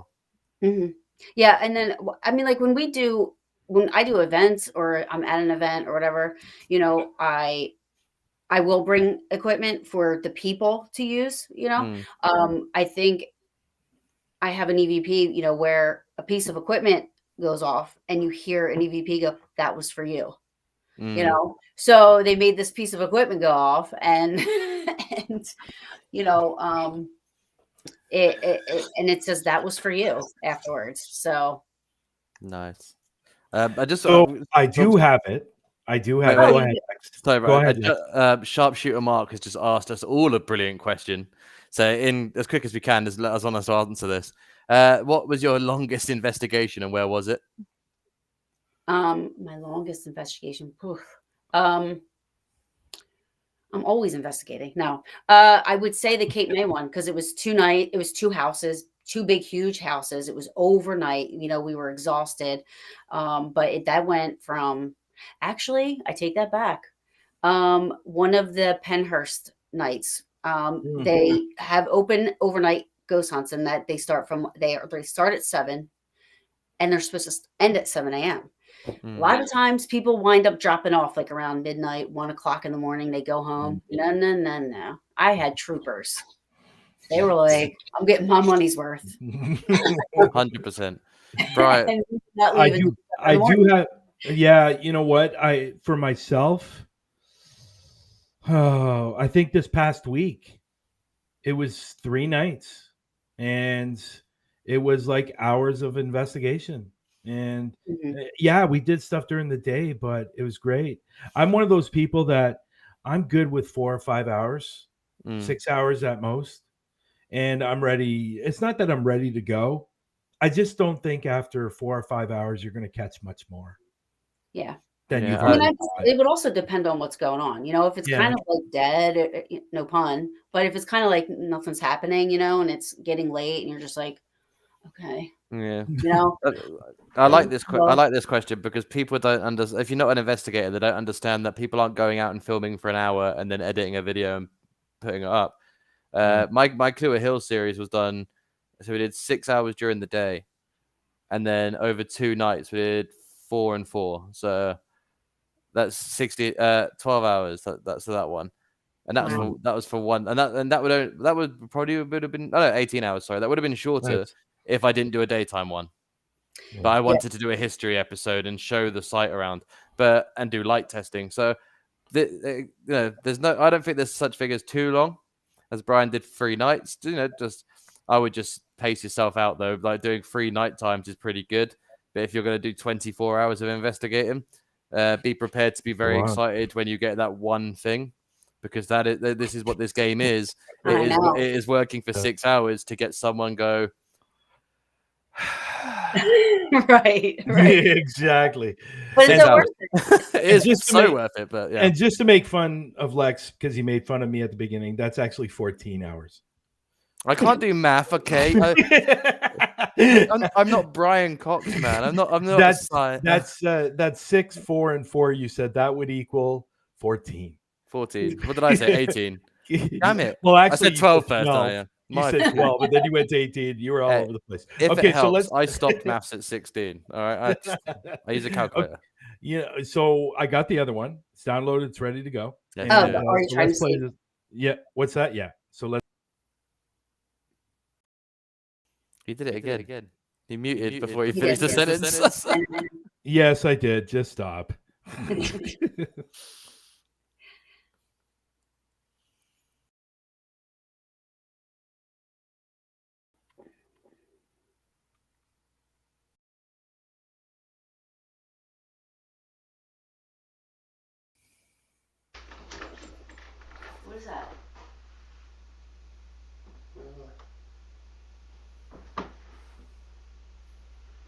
turn the TV?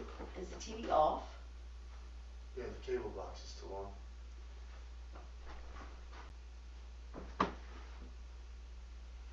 How do you turn this TV?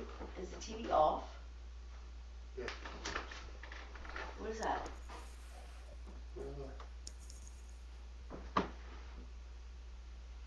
How do you turn this TV? Is the TV off? How do you turn this TV? Is the TV off?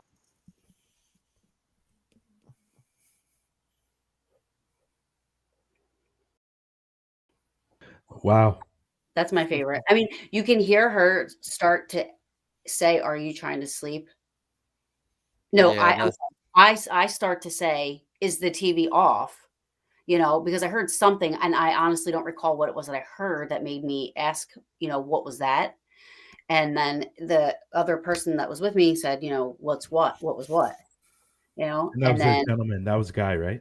yeah, and Yeah. then you hear, "Are you trying to sleep?" And as she's saying sleep, you hear me start to say, "Is the TV?" It's So TV it off. wasn't me, because I'm like, "Is the TV off?" And but to me that's probably one of my favorites because it's so loud and literally sounds like there's somebody that she's in the room with us. Yeah. Yeah, that's definitely a not need to turn up the volume kind of moment. Mm-mm. That is for sure. It was I understand why that's your favorite. I have one that I really, really love, and I'm sure Lex has one too. I have one that I really love that going back to the streaming tunnel. I'm walking outside of the tunnel, and all of a sudden I heard something at the left of my ear. And I knew I heard something, but I wasn't sure what it was. So when I came home, I put the SD card in my laptop. I went right to that spot. And there it was. What is your name? Oh wow, As clear as day. that's cool. And again, it's one of those things where if I would have heard it at the time, I would have said, "My name's Brian. What is yours?" Right. So mine's And similar go to ahead, that Lex. one. So I've got Mm. two favorites. I've got one from the Red Book game series that I did, where I put my voice recorder on top of the Red Book that we're playing with, and we were just like record a session while I was talking because my mum's in that video, which is really cool. She didn't really, she wanted to believe in it, so I thought I'd invite her on. And we heard a kid laugh, and it's really, but it's not like a, it's like a, and I was like straight away. Like we stopped, and that's why we kept on doing tests because my mum heard it and she was like, "What?" Like in the video, you can hear her like, "What is that?" And I was like, "Well, let's try and talk to it." And so that was a good one, and that was my first like one that I had done that was a kid, and that was straight before we got EVP responses that were just answering every question, which was great. But my favorite one was my name, and I did it. Now, annoyingly, I did it with the necrophonic, so some people are skeptical about it. Again, I've told people on the show thousands of times that it doesn't ask for microphone usage, so they can't use it. But even if it did, when I introduce myself to spirits before I use it, I don't have the app open on my phone. So this thing could not have known my name. Is also different to my real name. So my name is Alex, but my phone is Talon. So my phone name is not Lex. So again, it can't be pulling data off my phone to spit out words. All these things that people have said might be doing it. So I'm good. But there's one. You said about the app? Yeah, You're so talking about that, right? I use an app called Necrophonic. So it's Oh yeah, I downloaded that. I've used it. So I like it. I've tried to take it apart. I've tried to see if you can, unless you plug it into a computer and have that computer with you, you can't add words. So it's all gravy. But I was in a forest for Clewer Hill Forest, and at the beginning, this is a daytime video, and I forgot that I hadn't introduced us yet. But I asked it. I was like, "We're at this spot. Can you just tell me my name?" Or say one of our names, and straight away, within like a second, it just says Lex. Oh, cool. Straight away. So that was one of my favorite ones I've ever had. Yeah, I think one of the reasons why we kind of like the I'm on the fence about the necrophonic, I'll be honest. I'm on the fence with most apps, but again, Lex said it, this is the only app out there that doesn't ask for permission for media files and your microphone. Right. Yeah, I used it. First time I used it, there was a group, SRS Paranormal, that wanted to meet me in Gettysburg for a weekend, and I kind of took them around. I go to Gettysburg probably 15 times a year. I love it. But and so we were using it, and there's a lot of Facebook Live videos that I did while we were there, and that was the first time I ever saw it being used. And literally, I mean, they were asking, you know, my friend Matt would say, "Oh, what color shirt am I wearing?" You'd hear blue, and he had a blue shirt on, you know. And then he's like, "How many fingers am I holding up? 4." And then he'd be like, "How about now? 3." You know, and it's like it was just answering everything, you know, intelligently, whether or not it's, you know, who knows? You know, it is an app. Yeah, it is good. So before I used it, me and Brian discussed this at length because there are apps out there that I absolutely do not trust. I can tell you 2 of them right now. Randonautica and Scaranoia are 2 apps that are full of shite, so don't use them. But yeah, and only real people would know what the second one is and know why I don't like it. Only people would know. But Lex has a real problem with a particular person. Not my fault. He's a douche. But anyway, in terms of apps, I try and do this thing. I saw a video where someone they said that they plugged the app. I think it was Necrophonic. They said they plugged it into their laptop during the investigation to use the speakers. But in doing so, I then don't trust anything they've done because they don't show the screen of the computer.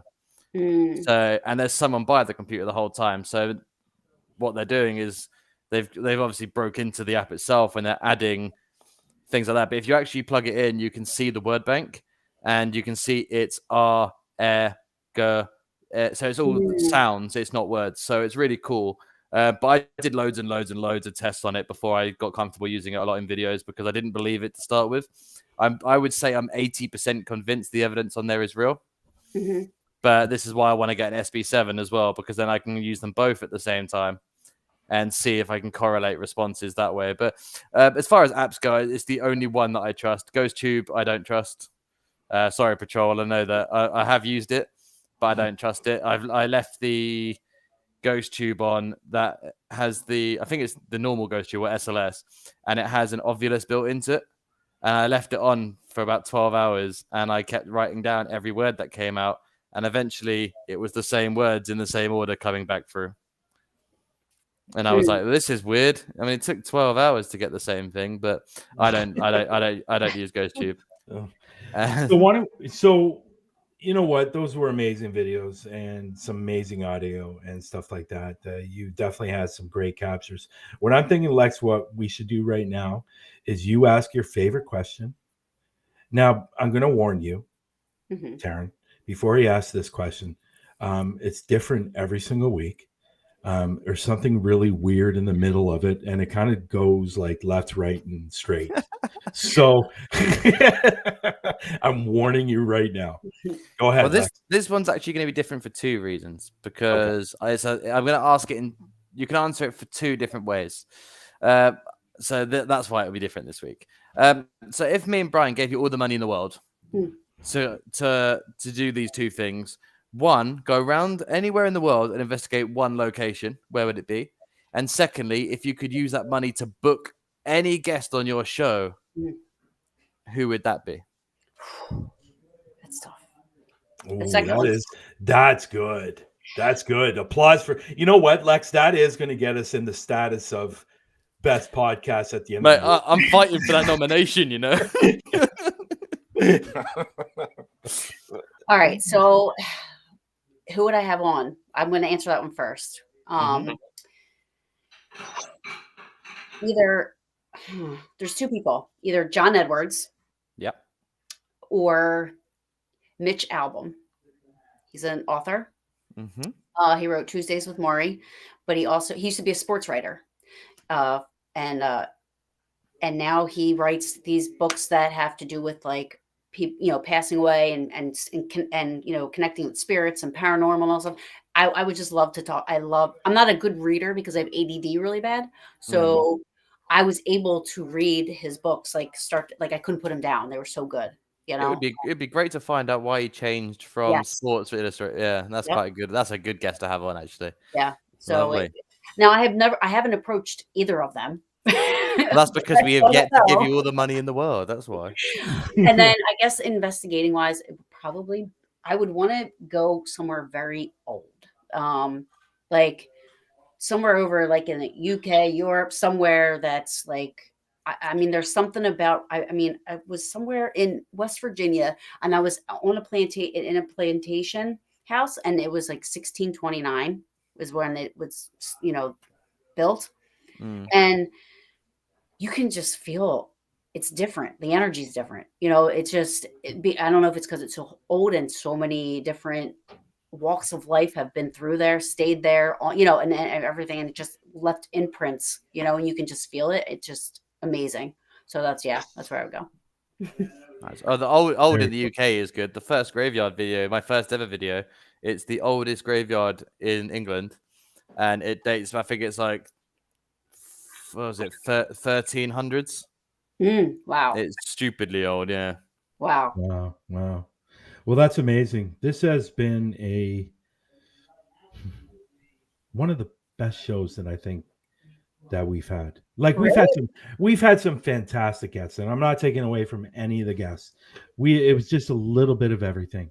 Yeah. And it was really a lot of fun. And I had fun. I definitely want to bring you on again somewhere down the road. Oh, you're coming on my show. Yes. I'm coming on our show on the 9th, right? The 9th? Yes. February 9th.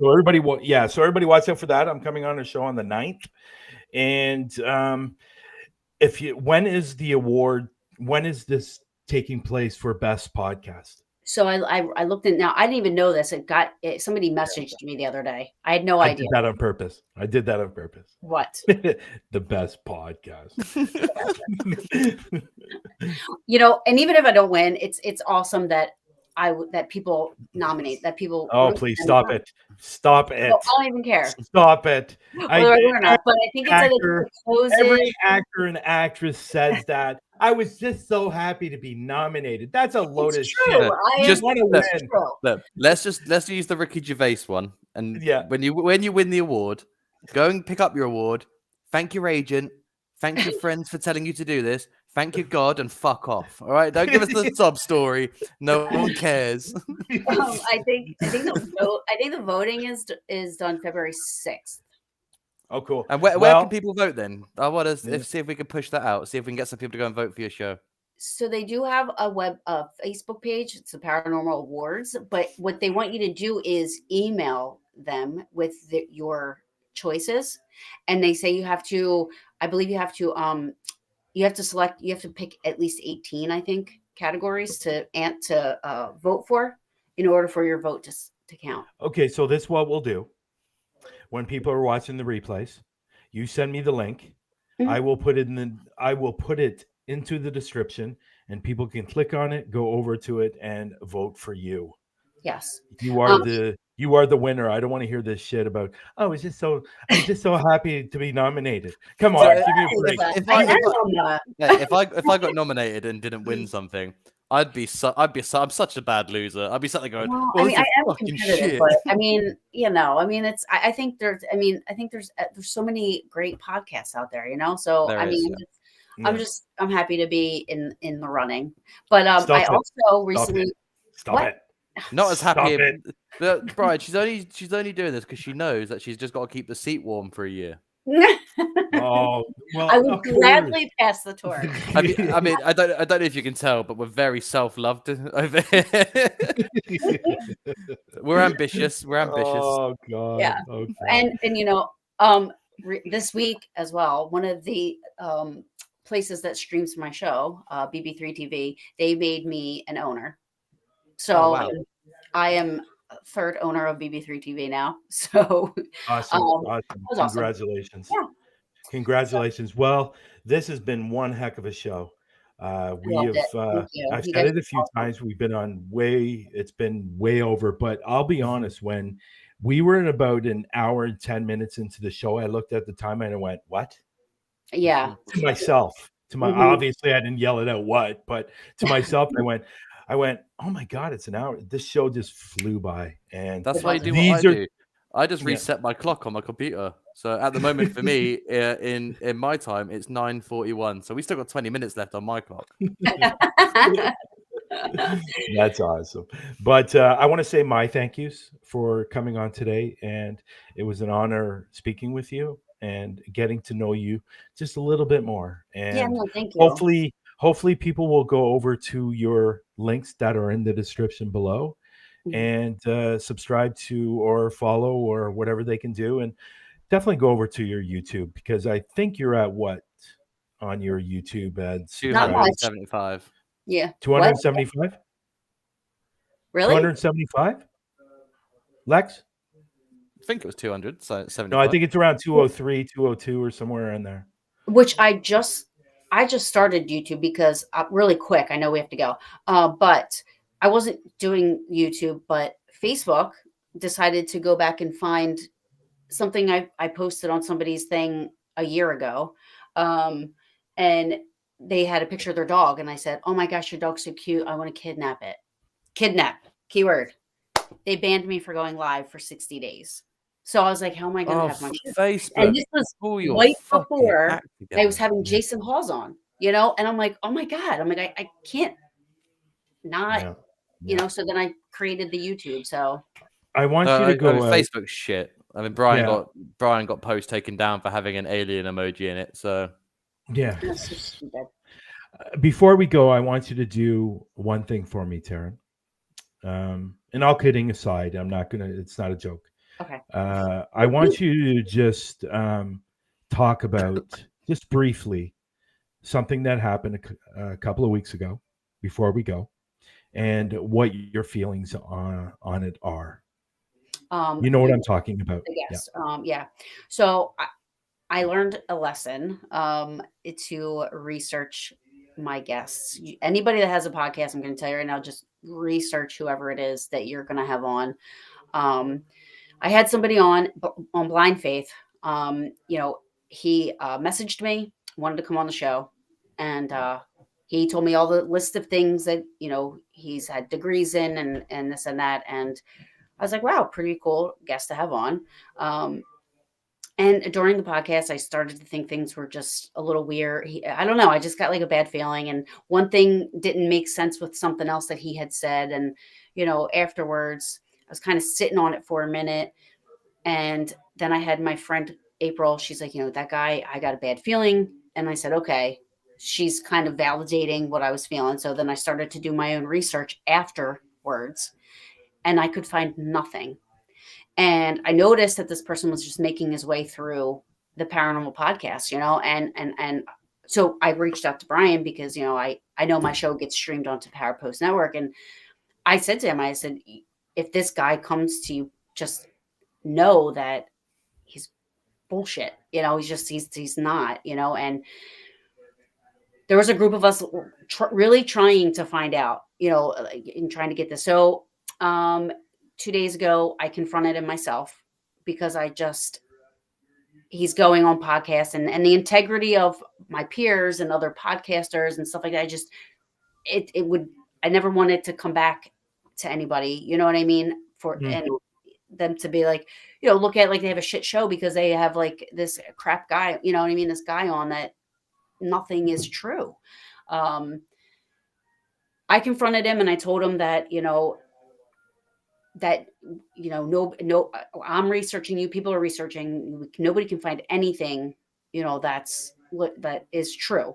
I was like, so you either have to, you know, come clean, you know, and let everybody know. Show me proof of something. Show me, you know, he said that he wrote, you know, has letters from Ted Bundy, Jeffrey Dahmer, you know, Son of Sam, BTK killer. I said, show me a letter. Show me something, you know. And he then blocked me and didn't answer my questions, didn't show me anything.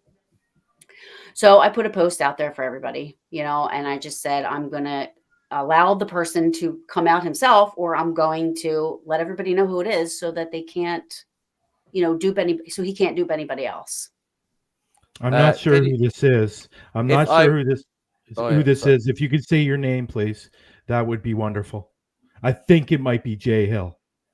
Oh, yeah, please. I mean, not for nothing. I mean, I care more about, you know, and like I said, one of the reasons I started my podcast was so that, you know, people, you know, have, and, you know, whether it's just enthusiasts or somebody that's having, you know, if they're having activity in their house or worried that, you know, they have these people on and they can see, you know, everything's not negative, or they have an, somewhere to go, and you're getting, when I had Jason Halls on, I thought it was awesome because that's somebody that everybody looks up to, so with him saying 99% of cases are not demonic, and saying like I was like, thank God. So when you have this person on here, because one of the things that he says is that he helps children cross over when they're terminally ill, and the parents get his information from doing podcasts and radio. And I'm thinking, God forbid, somebody is, watching mine, and they get him to come to their house, and they find out later on that he's full of shit,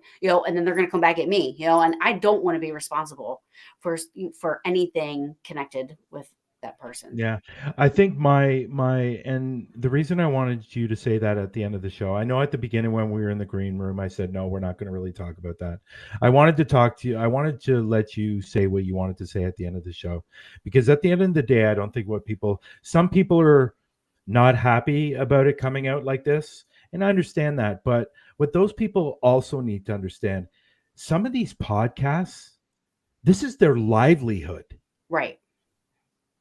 And they make money from this. This is what they do for their job. And if we're supposed to keep quiet about it, this person is going to continue doing what they're doing and putting people's shows in jeopardy. Because if I were a person coming on to watch a show, I would hope that the person who has the guest on there has done their research and has looked at this person to make sure it's true and to validate all this stuff. And I just wanted to give you that opportunity to say how you feel, because personally, people are going to have their opinions. Some people are going to be saying, no, you shouldn't blast them out and stuff like that. Well, you know what? If we don't do it, it's never going to get around. Right. And he's going to continue to, and, we already have a hard time with, it being a gimmicky, we're looked at as gimmicky because of TV shows and how everything, and then to have somebody on that's legit saying, I interviewed Ted Bundy, and, I was invited to and went to the execution of Ted Bundy. It's like, really? At the time, I didn't think to even, at the time, I didn't think how ridiculous that sounded, Actually,